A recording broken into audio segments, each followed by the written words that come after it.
ओम श्री सूर्य देवाय नमः। आप सभी का हमारे YouTube चैनल पर हार्दिक स्वागत है। आज रविवार के दिन सुने सूरज भगवान की कहानी। एक राजा था, एक रानी। उनके पास सिपाही, घोड़े, दास दासियां, धन दौलत सब कुछ था। सिर्फ उन्हें संतान नहीं थी। इसी कारण राजा रानी बहुत ही दुखी रहते थे। संतान प्राप्ति के लिए उन्होंने हर तरह का दान धर्म, धार्मिक अनुष्ठान, जप मंत्र, व्रत, पूजा पाठ किए, लेकिन कोई फायदा नहीं हुआ। अब राजा रानी दोनों ही बुढ़ापे की ओर बढ़ते गए।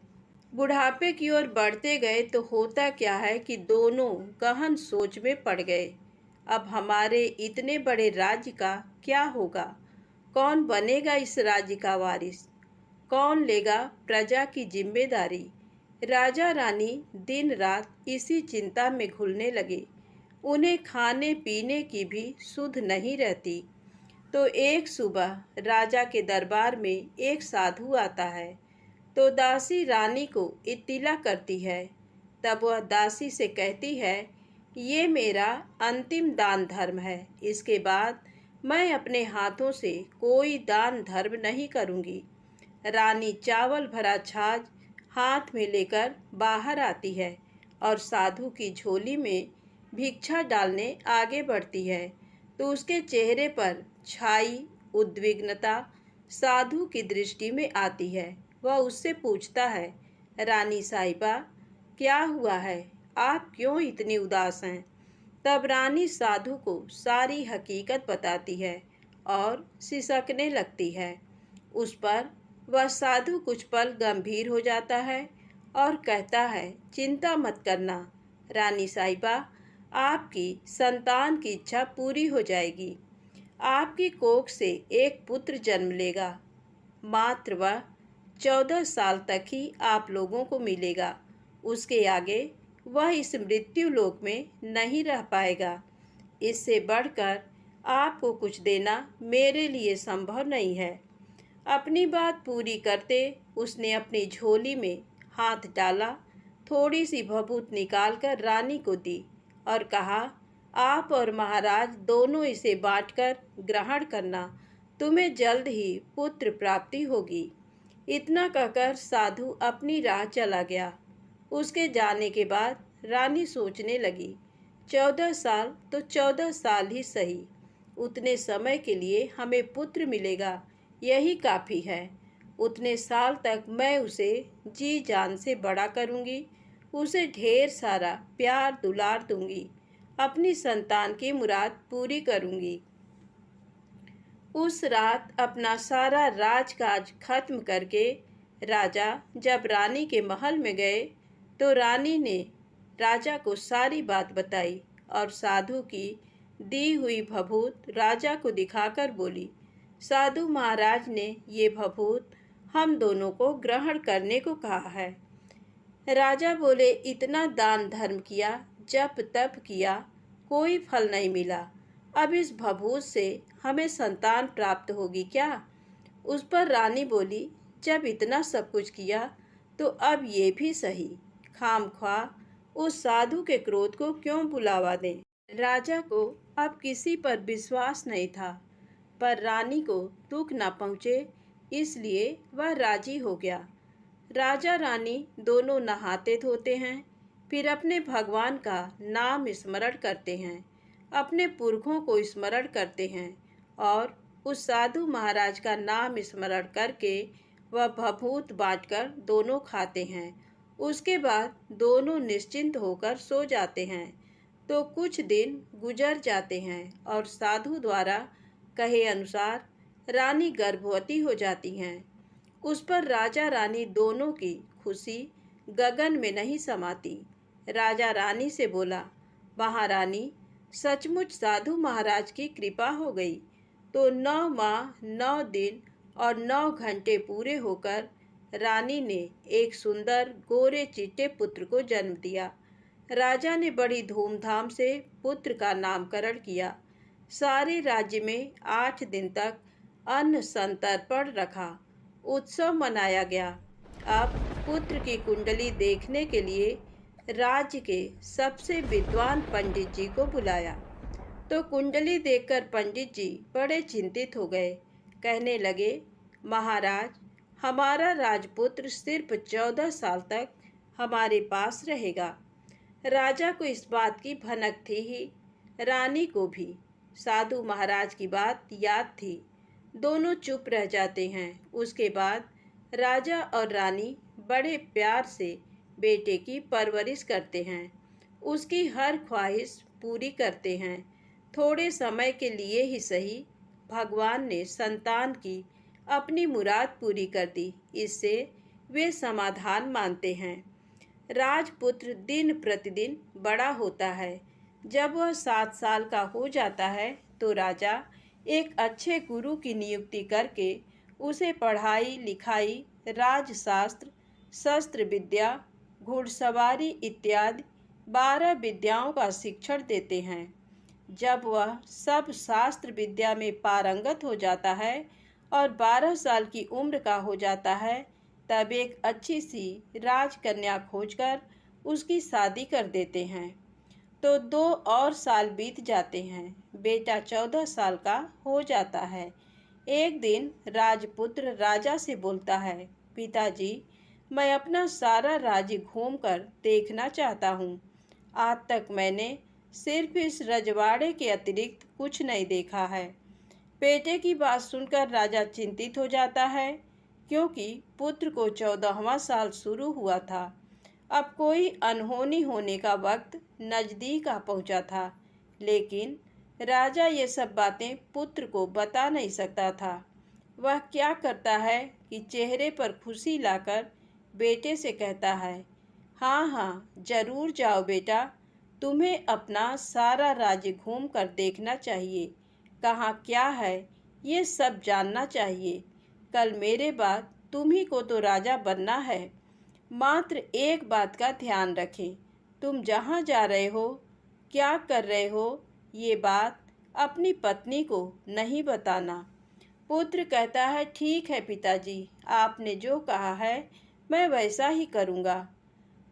राजपुत्र दिन भर अपनी पत्नी के साथ मौज मस्ती करता है, खुशियाँ मनाता है और रात को ठीक 12 बजे बिस्तर से उठकर बाहर चला जाता है। फिर पौ फटने से पहले वापस अपने महल में आकर सो जाता है। ऐसे बहुत दिनों तक चलता रहा। अब पुत्र का 14वां साल खत्म होने में कुछ दिन ही बाकी रहते हैं। इतने में उसकी पत्नी यानी छोटी रानी रात में जाग जाती हैं। वह देखती हैं कि बिस्तर पर राजपुत्र नहीं है। वह महल में सब जगह देखती हैं, तो राजपुत्र कहीं भी नजर नहीं आता। तो वह क्या करेगी, किससे कहेगी, वह चुपचाप रहती है। फिर भोर होने पर वह देखती है कि उसका पति अपनी जगह सोया हुआ है। वह पति से कुछ नहीं पूछती, लेकिन दूसरी रात भी वैसे ही होता है। तीसरी रात, चौथी रात, ऐसे बहुत दिन तक चलता है। रानी बहुत ही चिंतित हो जाती है। पति रात को जाता कहाँ है, किससे मिलने जाता है? उसके मन में ढेर सारे सवाल उठते हैं, लेकिन उसे पूछने में डर लगता है। शायद पति गुस्सा कर बैठे। सास ससुर से पूछने के बारे में सोचा तो उसकी कुल मर्यादा बीच में आ जाती थी। तो इस तरह मन ही मन वह कुढ़ती रहती थी। इस हालत में उसे खाने पीने में दिलचस्पी नहीं होती। वह दुबली पतली हो जाती है। तो उस राज्य में फूल बेचने वाली एक बूढ़ी मालिन थी। वह हमेशा छोटी रानी को फूल देने उसके महल में आती थी। उस बुढ़िया का ध्यान छोटी रानी पर जाता है। वह उससे पूछती है, बेटी, तुम्हें किस बात का दुख है? तुम इस तरह सूखकर कांटा क्यों बनी हो? उस पर रानी कहती है, क्या बताऊं तुम्हें अम्मा, तुम्हारा राजपुत्र हर रात बिस्तर पर से उठकर कहीं चला जाता है और सुबह भोर होते ही वापस आकर सोता है। वह कहाँ जाता है? प्रेमिका से मिलने जाता है क्या? ये सोच सोचकर मैं अन्न जल ग्रहण नहीं कर पाती। और सूख सूख कर इस तरह कांटा बन गई हूँ। बुढ़िया सब बात सुनकर उसे एक उपाय बताती है। तो बेटी ऐसा करना, आज रात तुम सोना मत, उसके पीछे जाकर देखना कि वह कहाँ जाता है, क्या करता है, उसकी अच्छी तरह से पहरेदारी करना। पर मुझे नींद आ गई तो तुम्हें नींद ना आए, इसलिए एक काम करना, अपने बाएं हाथ की उंगली में एक जख्म करना, उस पर थोड़ी सी मिर्च छिड़कना, उससे तुम्हें बड़ी जलन होगी और उस पीड़ा से तुम्हें रात भर नींद नहीं आएगी। रानी बुढ़िया के कहे अनुसार करती हैं। उंगली की जलन से उसे बड़ी देर तक नींद नहीं आती, लेकिन बाद में वह सो जाती है। दूसरे दिन सुबह बुढ़िया फूल लेकर उसके महल में पहुंचती है और पूछती है, क्या हुआ बेटी, देख पाई पति कहाँ जाता है? रानी कहती है, नहीं अम्मा, पहले कुछ समय जलन के कारण मुझे नींद नहीं आई, पर कुछ देर पश्चात मैं सो गई। बुढ़िया कहती है, कोई बात नहीं, आज तुम उंगली पर पहले से थोड़ा बड़ा जख्म करना और ज़्यादा मिर्च लगाना। तो रानी वैसे ही करती है, परंतु वह सिर्फ पति के बिस्तर से उठकर बाहर निकलते वक्त तक जाग पाई। वह उसके पीछे नहीं जा सकी, क्योंकि उसकी आंखें उस समय तक मुद गई थी। दूसरे दिन सुबह बुढ़िया आती है तो उसने पूछने से पहले ही रानी रो कर कहती है, अम्मा, मैं आज भी उनकी पहरेदारी ठीक तरह नहीं कर पाई। बुढ़िया कहती है, रोना नहीं बेटी, सब कुछ ठीक हो जाएगा। तुम आज रात जख्म और बड़ा करना और उस पर ज़्यादा मिर्च छिड़कना, और एक काम करना, वह जब जाने के लिए निकलता है तो उसका रास्ता रोकना। बुढ़िया ने जैसा बताया रानी वैसा ही करती है। आज रात उसे नींद नहीं आती। पति रात 12 बजे बिस्तर से उठकर जब महल से निकलने के लिए चलने लगता है तो वह बुढ़िया ने जैसे बताया वैसे ही करती है। दौड़ कर जाकर पति का रास्ता रोकती है और कहती है, कहाँ जा रहे हो, किससे मिलने जा रहे हो, मुझे बताओ। राजपुत्र उसे समझाने की बहुत कोशिश करता है। देखो, अगर मैंने तुम्हें वह बताया तो मैं तुम्हें दोबारा नहीं मिल पाऊंगा। रानी कहती है, कोई बात नहीं, ना मिल पाओ, लेकिन आप रात के समय कहाँ जाते हो ये मुझे पहले बता दीजिए। राजपुत्र निरुपाय हो जाता है। पत्नी की जिद के आगे उसकी एक नहीं चल पाती। ठीक उसी समय उसका 14वां साल खत्म होकर 15वां साल लगने वाला था। जो होता है वह हो जाने दो, वह सोचता है, और कुछ चावल मंत्रों से सिद्ध करके पत्नी को देकर कहता है, इन चावलों के दानों को दोनों हाथों की मुट्ठी में पकड़ना। पहले दाएं हाथ में पकड़े चावल मेरे ऊपर फेंकना। मैं कौन हूँ तुम्हें पता चल जाएगा। बाद में बाएं हाथ में पकड़े चावल मेरे ऊपर फेंकना। मैं जैसा था तुम्हें मिल जाऊंगा, लेकिन यदि तुम बाएं हाथ के चावल मेरे ऊपर फेंकना भूल गई तो मैं तुम्हें कभी नहीं मिल पाऊंगा। रानी ने कहा, नहीं भूलूंगी। रानी बड़े आत्मविश्वास के साथ कहकर दाएं हाथ में पकड़े चावल पति के ऊपर फेंक देती है। तो राजपुत्र एकदम एक विशाल घोड़ा बन जाता है। एकदम उम्दा, सफ़ेद, गर्दन पर लंबी अयाल। देखते देखते वह तेजी से दौड़ने लगता है। रानी उस घोड़े को एकदम भौचक्की होकर देखने लगती है और पति ने बाएं हाथ के चावल फेंकने की जो बात कही थी वह भूल जाती है। उसकी आंखों के सामने घोड़ा महल से बाहर निकलकर चला जाता है। घोड़ा जो महल से बाहर जाता है तो वापस नहीं आता। अब रानी को बड़ा पश्चाताप होता है। वह स्वयं को कोसने लगती है, लेकिन अब उसका कोई फायदा नहीं होने वाला था। राजपुत्र अब वापस नहीं आने वाला था। सुबह होते ही महाराजा महारानी को सब बात पता चलती है। उन्हें बहुत दुख होता है। वे बिस्तर पकड़ते हैं और राह देखते हैं कि एक दिन उनका बेटा वापस आ जाए। इस तरह 1 महीना गुजरता है, 2 महीने गुजरते हैं, 3 महीने गुजरते हैं, आखिर 6 महीने पूरे होते हैं। राजपुत्र का कोई अता पता नहीं लगता। प्रधान राजपुत्र को ढूंढने के लिए राज्य के गांव-गांव सिपाही भेजता है, लेकिन उन्हें कोई सफलता नहीं मिलती। इधर रानी अपनी हठ के कारण पति गायब हो गया ये सोचकर स्वयं को मन ही मन कोसती हैं और प्रण लेती हैं कि कुछ भी करके पति को ढूंढ लाएंगी और उसे वापस घर लेकर आएंगी। एक दिन वह सुबह उठकर सास ससुर के महल में जाती हैं और कहती है कि मैं अपने पति की खोज में जा रही हूँ। महाराजा महारानी को और क्या चाहिए था, कुछ भी करके उनका बेटा उन्हें वापस मिलना चाहिए था। वे बहू को जाने की अनुमति देकर कहने लगे, बेटी तुम्हें जो चाहे वह करो, जहाँ जाना है वहाँ जाओ, लेकिन हमारे बेटे को वापस लेकर आओ। अब रानी अपना शाही वेश बदलकर एक सेठानी बन जाती है। कुछ दास दासियों को, कुछ नौकरों को साथ ले लिया, कुछ सामान साथ लिया और राज्य की सीमा पर जाकर वहाँ एक भोजनालय खोल दिया। वहाँ आने वाले सब यात्रियों को खाना मुफ्त में देने लगी। मात्र एक शर्त रखी कि खाने वाले को उसकी देखी कोई अजीब चीज उसकी मालकिन को यानी राजकन्या को बतानी पड़ेगी। तो वहाँ आने वाला हर नागरिक अपनी तरफ से मैंने ये देखा, मैंने वह देखा कहकर वहाँ से मुफ्त खाना खाकर जाता था। परंतु रानी को जो बात चाहिए थी वह अब तक मिली नहीं थी।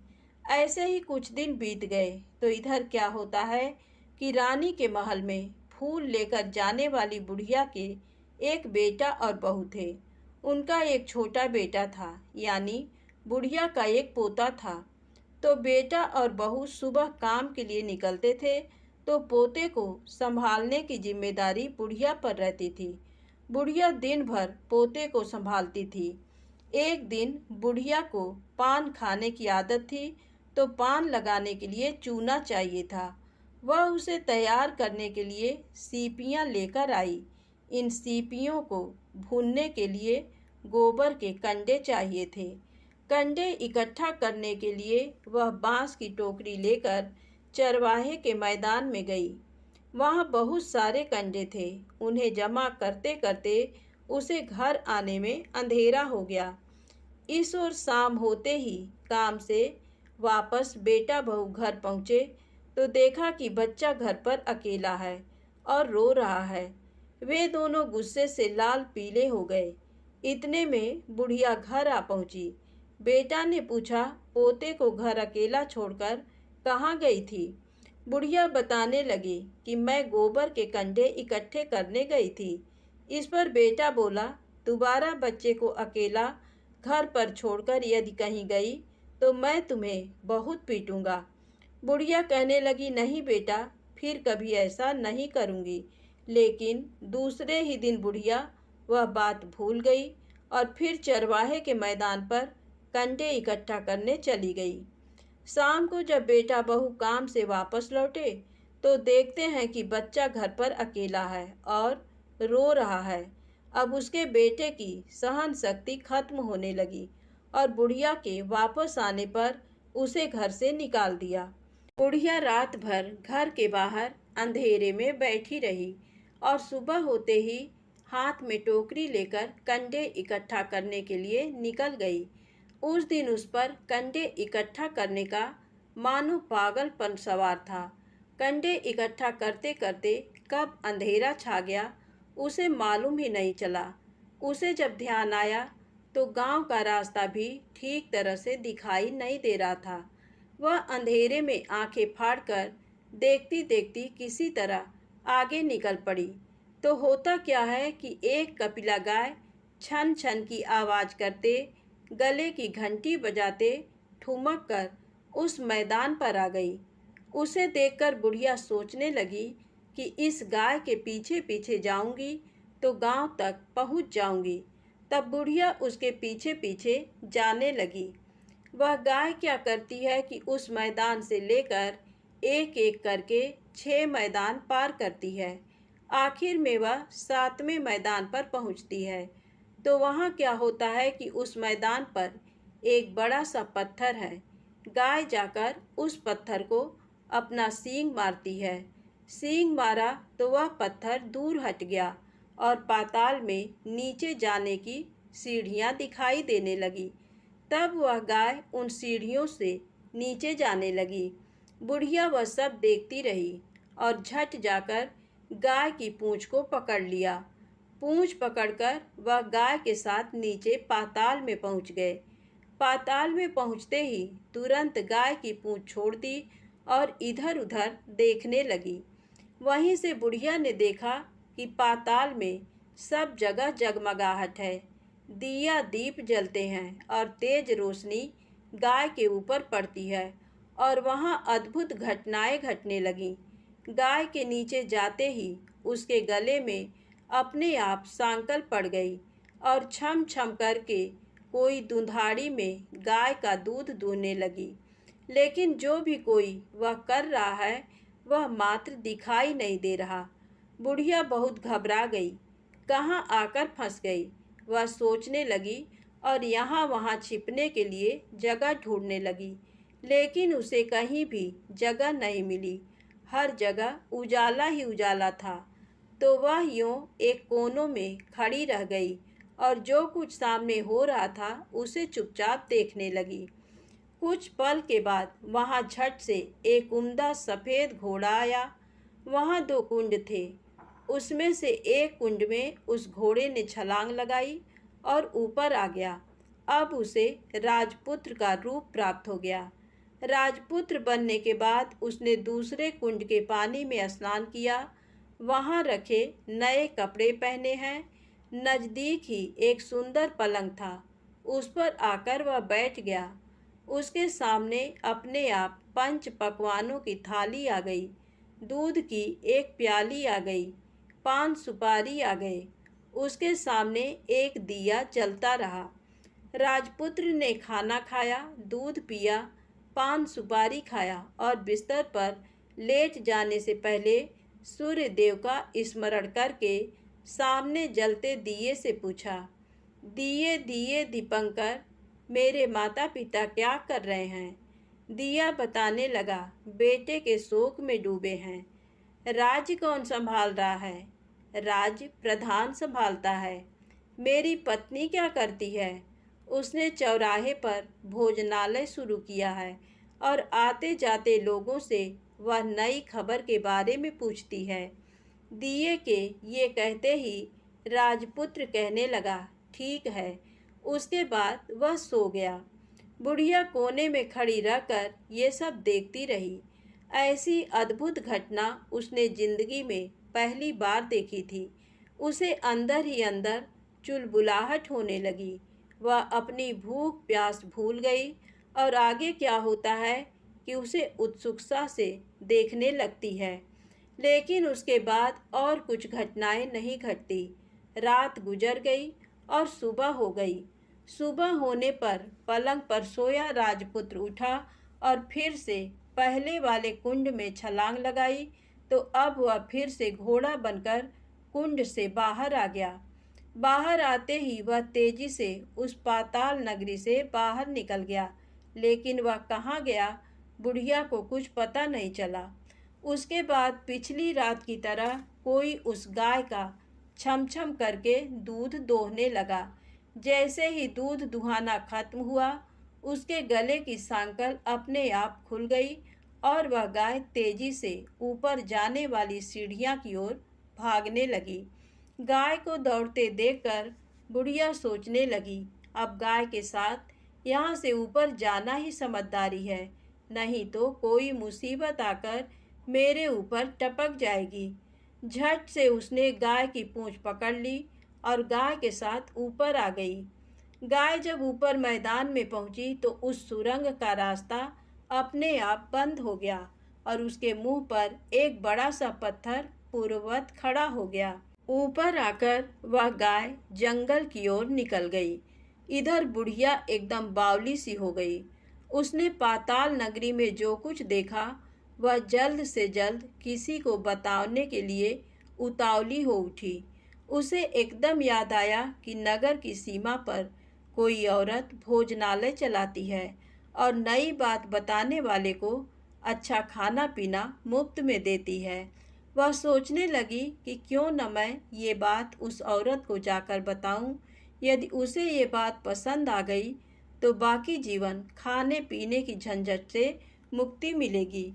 बुढ़िया ने मन में तय किया और तुरंत उस भोजनालय के द्वार पर टंगे नगाड़े के सामने खड़ी हो गई और जोर जोर से नगाड़ा बजाना शुरू कर दिया। नगाड़े का इस तरह शोर सुनकर मालकिन यानी छोटी रानी मन में प्रसन्न हो जाती हैं कि शायद कोई बड़ी बात लेकर यहाँ आया है। रानी सिपाहियों को आदेश देती है, जाइए और जो कोई आया है उसकी अच्छी खातिरदारी कीजिए। आदेश पाते ही सिपाही नीचे दौड़ गए तो एक बुढ़िया नगाड़ा बजा रही है। उन्होंने पूछा, क्यों री बुढ़िया, क्या हुआ, क्यों नगाड़ा बजा रही हो?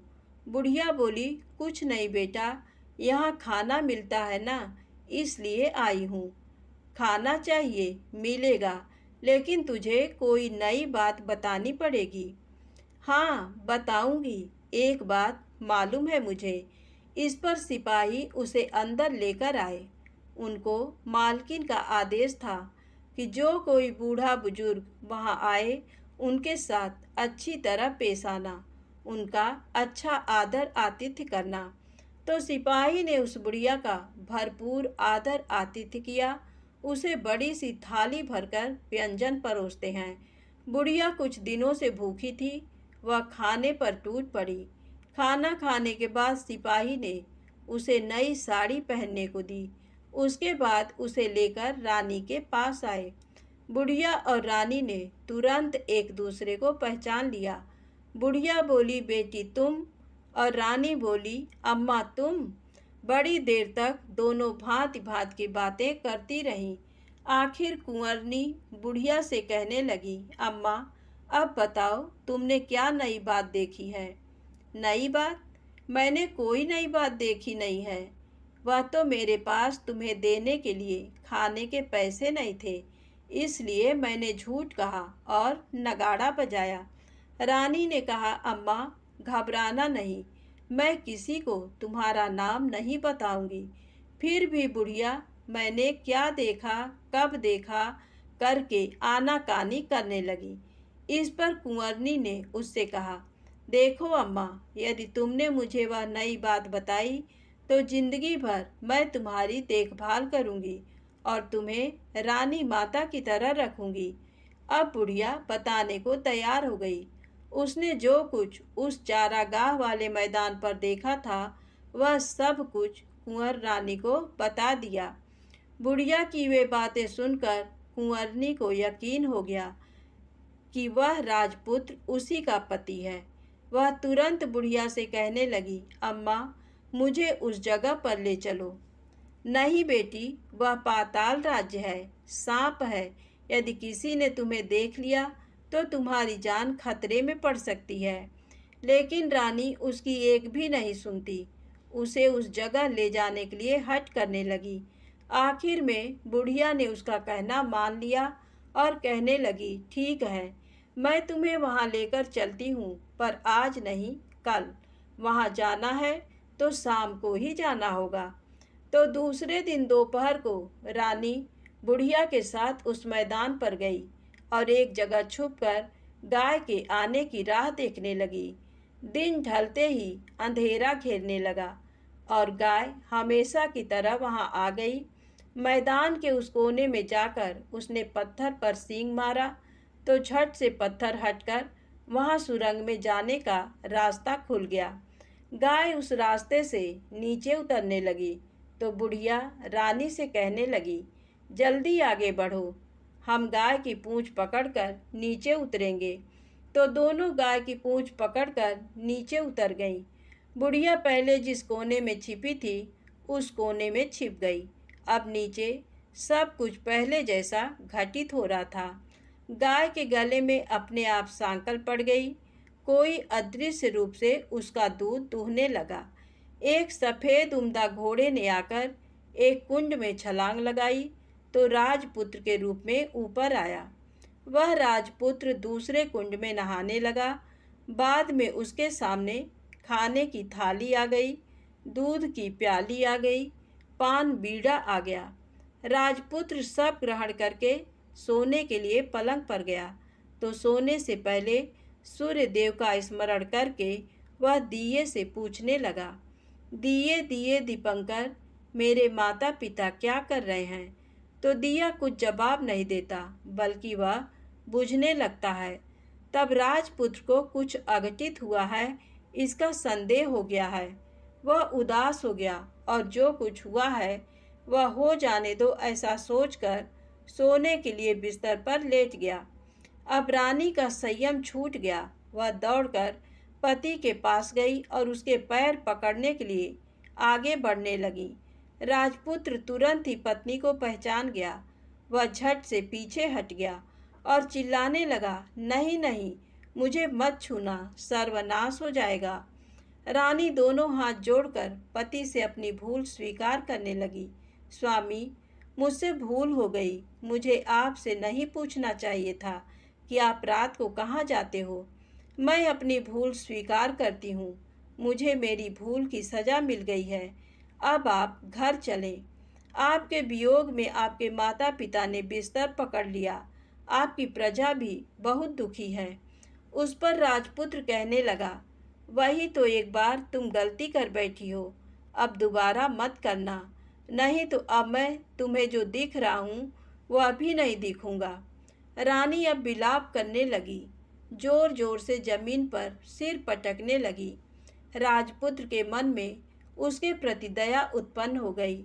वह उससे कहने लगा, यदि तुम मुझे पाना चाहती हो तो तुम्हें एक काम करना होगा। काम कठिन है लेकिन वह तुम्हें अकेले करना होगा। रानी ने कहा, कहो स्वामी, कितना भी कठिन काम हो मैं वह पूर्ण करूंगी। रानी कहने लगी। इस पर राजपुत्र ने उसे बताया, इस पाताल से ऊपर जाते ही तुम्हें एक घना जंगल नजर आएगा।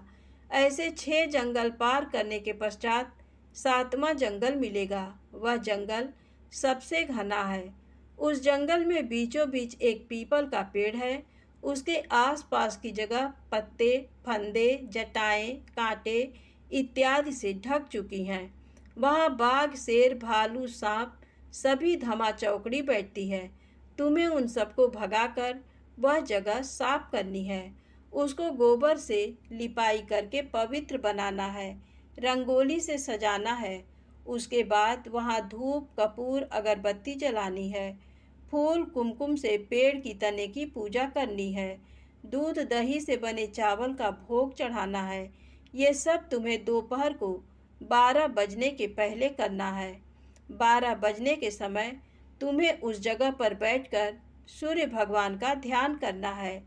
ठीक 12 बजे सूर्य भगवान का रथ वहाँ उतरेगा।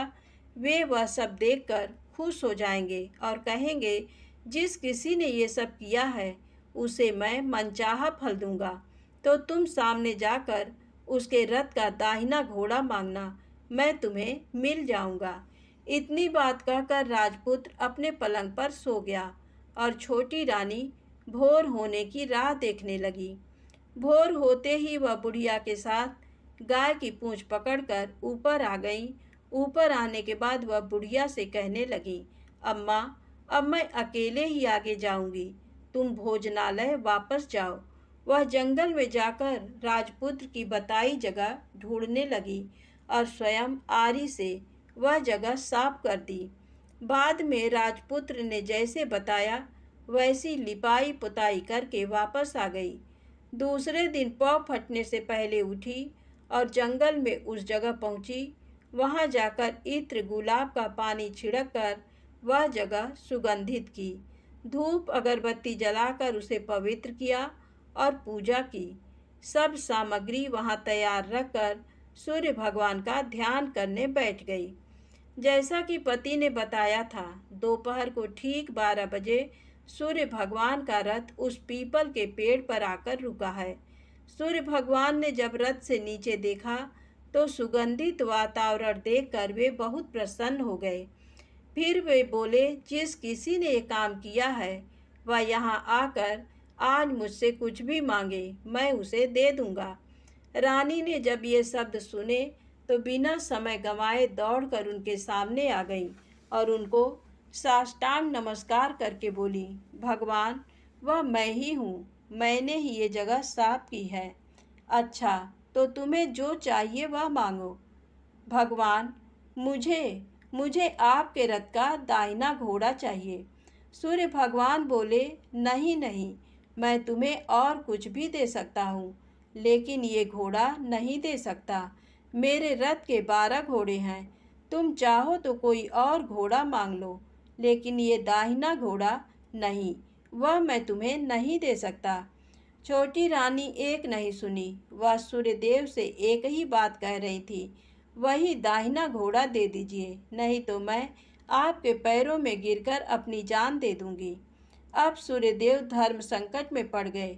उन्होंने वचन दे दिया था, अब अपने वचन से पलट भी तो नहीं सकते थे। तब सूरज भगवान ने बोला, मैंने तुम्हें घोड़ा दे दिया, लेकिन घोड़ा तो दिया है, वह तुम्हें यहाँ नहीं मिलेगा, तुम्हें उसे पाताल में जाकर लाना होगा।